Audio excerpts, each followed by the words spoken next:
labor leader. This is a union leader who's backing Poilievre because he thinks Poilievre makes more sense than Mark Carney. He thinks Poilievre is more on the side of workers, on average Canadians, than Mark Carney. And it is incredible what he says. And just, I'm holding this one till the end of the show to stay and watch this because it's amazing. What does it remind me of, though? As I was watching this morning, I was thinking, historically, what does this remind me of? What's it reminiscent of? 1972, Richard Nixon. Yes, I know all about Watergate. 1972, when he was running for re-election, Watergate was yet to be an issue. And believe me, it didn't have to be an issue, but we'll get to that some other time. But Richard Nixon won the largest landslide in electoral college votes, not percentage-wise. That belongs to Lyndon Johnson in 1964, when he got over 61% of the popular vote. It seems incredible, but yeah, that's exactly what he got.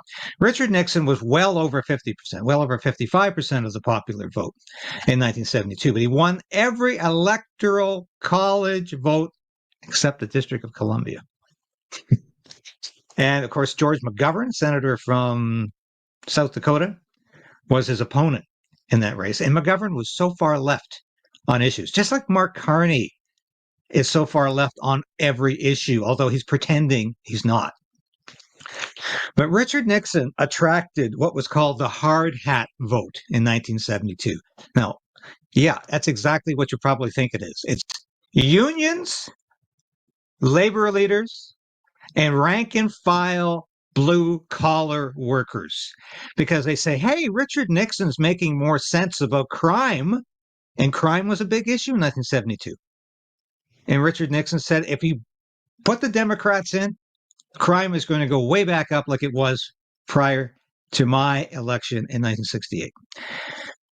Blue collar people responded to that, just like they are to Pierre Poilievre's message, which is stop the crime. Make the streets safe. Lock up the criminals. Don't give them early and easy bail. This is appealing to people who have to work hard for a living. Mark Carney doesn't know what it is to work hard for a living.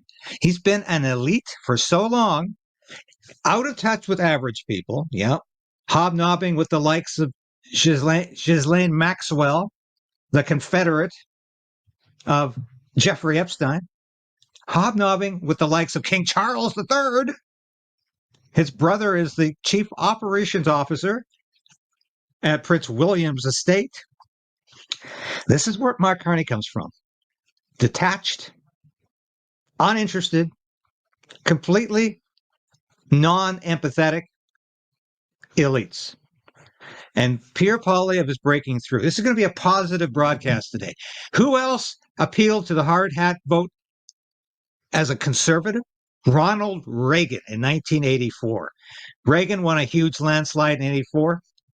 Once again, with the help of Reagan Democrats, who were Democrats who were fed up with the leftward drift of the Democratic Party, even at that time, and said, we're voting for Reagan because he makes sense and we like his policies. Reagan captured a huge percentage of the labor vote in 1984, just as Richard Nixon had in 72. So that's your history lesson for today. What if Poilievre really has made incredible gains amongst average Canadians? Maybe that's why the NDP support is going down. The NDP support is going to the Conservatives. What if? Think about this. And listen to Carl here. I'm talking about the New Yorker Mark Carney, who's had his hands.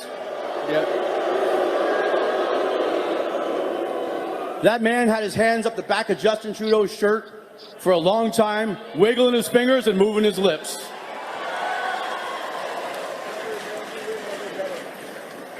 Mark Carney's moved one of Canada's largest companies to his home in New York, just months before he became Prime Minister. Imagine that. That's right, he's not the Prime Minister. And what kind of company was it that he moved? It was Canada's largest asset company. We all know the people holding those assets, billions in assets. They got mega rich from Canadian inflation, and Carney, he himself made hundreds of millions of dollars off the deal. Yeah. And Justin Trudeau, we know he's not smart. He's not smart at all. If he was, he wouldn't have those people around him. Mark Carney was pulling all the strings, but why? Because Mark Carney was profiting big time from inflated assets, all off the back of you Canadian workers. And Carney swiftly moved his company to New York as soon as Trump became the president. 1 second, my phone's vibrating. Pierre always says don't answer the phone while I'm up here. Hello? Carl, who's this? Mark? Where you at? I'm at a rally. Who's this?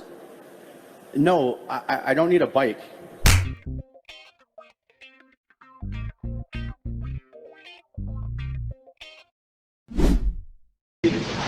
Judy Trins, CTV News. Good morning, Mr. Carney.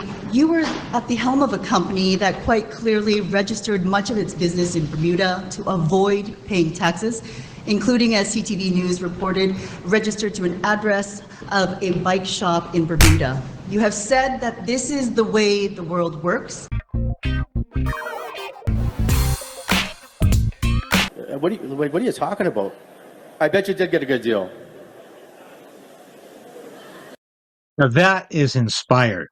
Incredible. That's the bike shop in Bermuda where Mark Carney has been stashing his billions of dollars in the Bermuda tax Some haven. guy named Mark called me and he said he's down in Bermuda right now at a bike shop. I don't know. The final thing he said, I don't know if he said he got a deal or if it was a steal.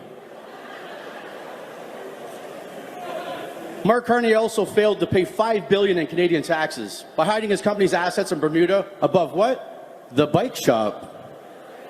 Hard to believe, eh? That information comes from Canada's NDP, or at least who's left of them, because the irony is Mark Carney's eating all those people alive. Hey, do you think this guy might have voted NDP in the past? You think a lot of those electrical workers voted NDP in the past? Clearly, they ain't voting that way this election, and that's significant, what he says here. That is very significant. Even the mayor of Lima has warned Canadians not to vote for Mark Carney. And why? For ripping him off. The poorest of the poor people in Peru, that's who he ripped off. Listen, there are countless other outrageous examples proving that Mark Carney doesn't give a damn about the Canadian working man. And now as Prime Minister, which he's not, Carney is promising to put carbon tax and tariff on the auto industry. It's another rip-off scheme. That's right. We're getting punched by Trump on one side of the border, and Carney plans to punch us on this side of the border also, pretending it's all about climate change. And now he's made millions off the workers' back. He wants more than money. He wants more power. He wants all of the power to do whatever he wants to do. Mark Carney cannot be trusted with this power. Mark Carney cannot be trusted to protect workers. Mark Carney's in it for himself. And when he loses this election,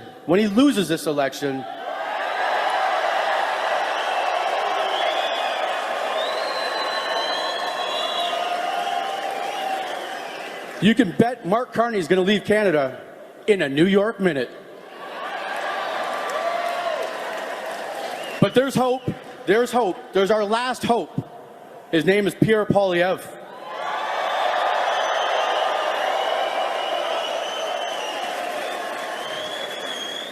Pierre's the only hope for Canadian workers. You see, Mark Carney fooled Justin Trudeau, and we can't let him keep fooling us Canadians. Local 773, which I represent, knows Pierre Poilievre very well. And we can proudly tell you that Pierre has our back. Pierre's been putting Canadian people to work, and Canadian workers first. Local 773 began working with Pierre Poilievre and the Conservative Member of Parliament, Chris Lewis, some years ago when it became all too clear that the Liberal Party had zero interest in helping out us workers. Upon winning leadership of the party, Pierre made Local 773 his very first priority. He came to my union hall.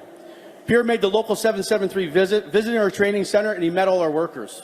And he made a pledge to me. He's not going to turn his back on us, and I believe him.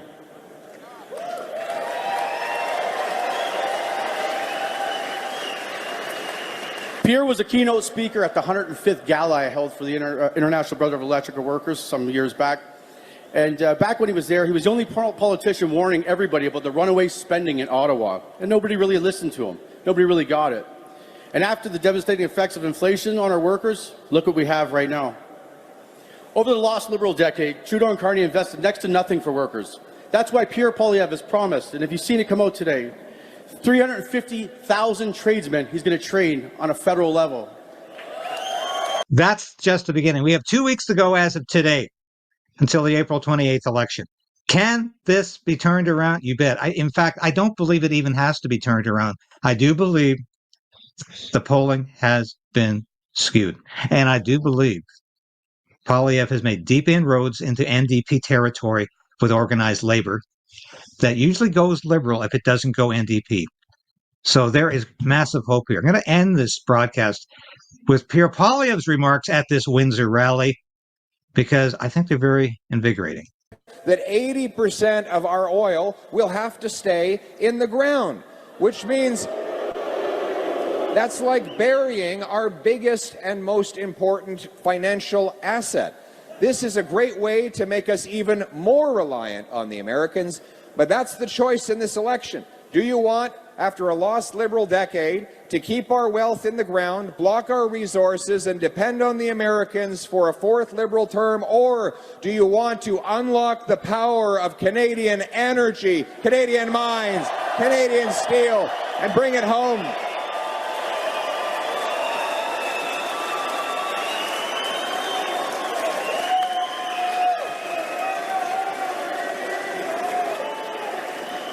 You know, we're also going to get rid of the entire carbon tax, the industrial tax, the whole thing.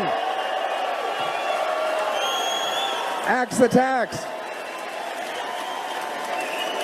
We're going to axe the tax. This is a tax the Liberals put in place for 7 years. They expect to fool Canadians by hiding it at the gas pumps for 28 days, even though it is still on the books. And they could raise it right back up the day after the next election if, God forbid, they were to win again. Mr. Carney says he wants to hit Canadian steel, aluminum, potash, and other essentials with this tax. I will axe the tax for real, for everyone, for good, for a change.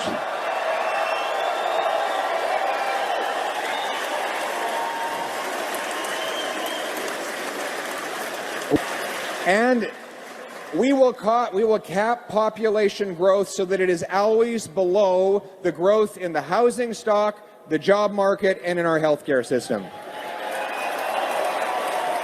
We will bring our people together again. We're going to unite around our common identity, my friends. We're going to rebuild our statues, raise our flags, put our Canadian heroes back in our passport. We're no longer going to apologize for being Canadian. We're going to stand up for this country, bring our money home, put our people back in charge of their lives. But the only way you will get this change is if you vote for it. Are you going to get out and vote? Are you going to tell all your friends and neighbors that they need to get out and vote? Because you're voting for hope, you're voting for change, you're voting for Canada to have a bright future again. We will be a nation that harvests its resources, trades from Canadian to Canadian, builds homes for its youth, secures its borders, protects its vulnerable, honors its history, rebuilds its military, and raises its flag. We are not a nation of tax collectors and toll masters, of gatekeepers and grandees, of rulers and rule makers. No, we are a nation of artists and adventurers, of entrepreneurs and explorers, of workers and warriors, of pioneers and patriots. What binds us together is the Canadian promise that anyone who works hard can get a great life. That is the hope of Canada. So my message to you, if you are that single mother going to bed hungry, wondering how you'll feed your kids in the morning, have hope, because change is on the way.